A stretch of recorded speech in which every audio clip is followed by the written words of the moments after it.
Praise the Lord. இன்றைக்கு உங்களுடைய வாழ்க்கையில் ஒரு எதிர்பார்ப்போடு இருக்கிறீங்க. ஏசப்பா என்னுடைய வாழ்க்கையில் ஏதாச்சும் ஒரு அற்புதம் செய்யணும்னு சொல்லி ஒரு எதிர்பார்ப்போடு இன்னைக்கு நீங்கள் காத்திருக்கிறீங்க, அப்படி தானே? இன்றைக்கு ஏசப்பா அவருடைய வார்த்தையின் மூலமாக உங்களோட ஆண்டவர் பேச விரும்புகிறார்.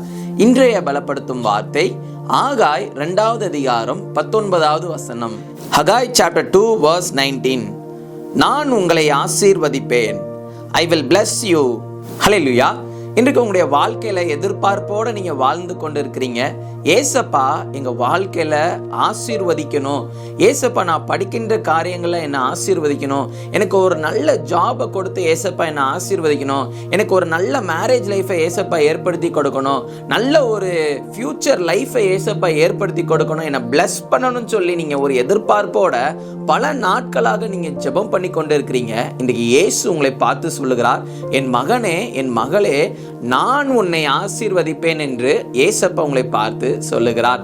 அவர் வாக்குத்தத்தம் உங்களுக்கு கொடுக்கிறார். அவர் உங்களை ஆசீர்வதிப்பேன் என்று வாக்கு பண்ணுகிறார். நீங்க எப்படி உங்களுடைய வாழ்க்கையில இருக்கணும் தெரியுமா? நீங்க உண்மை உள்ளவர்களாக இருக்கணும், அவரை தேடுகிறவர்களாக இருக்கணும், நீங்க அவரே நம்பி அவரே சார்ந்து நீங்க இருக்கணும். நீங்க எப்பொழுதும் அவருக்கு நன்றி செலுத்தி கொண்டே இருங்க. ஏசப்பாவை நீங்க விசுவாசிங்க, நிச்சயம் உங்களுடைய வாழ்க்கையில அவர் அநேக அற்புதங்களை செய்வார். உங்க வாழ்க்கையில இருக்கிற எல்லா பிரச்சனையிலிருந்து ஒரு விடுதலை தருவார். உங்களுடைய தேவைகளை சந்திப்பார். உங்களுக்கு எதுலெல்லாம் தேவை இருக்குதோ எல்லா தேவைகளையும் ஏசப்பா கிட்ட சொல்லி ஜெபம் பண்ணுங்க. அவர் உங்களை ஆசீர்வதிப்பார். அவர் உங்களை உயர்த்துகிற தேவன். உங்களுடைய ஜாப்ல ஒரு ப்ரொமோஷன் வேணும் அப்படின்னா ஏசப்பா கிட்ட நீங்க சொல்லி விசுவாசத்தோட ஜெபிச்சீங்கன்னா ஏசப்பா நிச்சயம் உங்களை உயர்த்துவார். அவர் உங்களை ஆசீர்வதிக்கிறவராக உங்களோட கூட இருக்கிறார், உங்களை நேசிக்கிறார். ஹல்லேலூயா. நீங்க ஏசப்பாவுக்கு கீழ்ப்படிந்து நீங்க வாழணும். நீங்க உண்மை உள்ள ஒரு வாழ்க்கை வாழணும். ஏசப்பாவை முக்கியத்துவம் படுத்துங்க.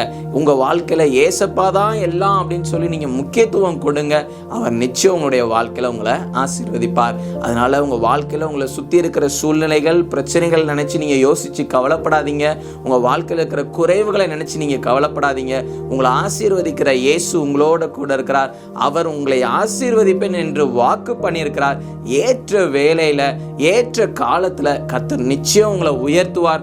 நிச்சயம் எல்லா ஆசீர்வாதங்களையும் உங்களுக்கு தருவார். நீங்க அநேக காரியங்கள்ல ஆசீர்வாதத்தை எதிர்பார்த்து ஜெபிக்கிறீங்க, நிச்சயம் அவர் உங்களை ஆசீர்வதிப்பார். நாம எல்லாரும் கண்களை மூடி ஜெபிக்கலாம். எங்களை நேசிக்கிற நல்ல தகப்பனே, ஏசப்பா, பிள்ளைங்க இந்த நாள்ல அநேக எதிர்பார்ப்புகளோட ஜெபிக்கிறாங்க. நீங்க பிள்ளைங்களை ஆசீர்வதிங்க, தேவைகளை சந்திங்க. ஆண்டவரே ஏசப்பா, நீங்க பிள்ளைங்களோட கூட இருந்து பிள்ளைங்களை உயர்த்துங்க.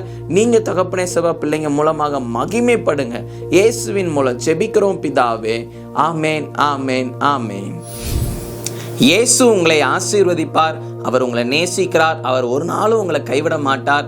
அதனால எதை குறித்து யோசிச்சு கவலைப்படாதீங்க. உங்க வாழ்க்கையில ஏதோ ஒரு பாவமான காரியங்களை நீங்க செய்து கொண்டிருந்தீங்கன்னா எல்லாவற்றையும் விட்டு விலகுங்க, மனம் திரும்புங்க. உங்க வாழ்க்கையை ஏசப்பா கரத்துல ஒப்பு கொடுங்க.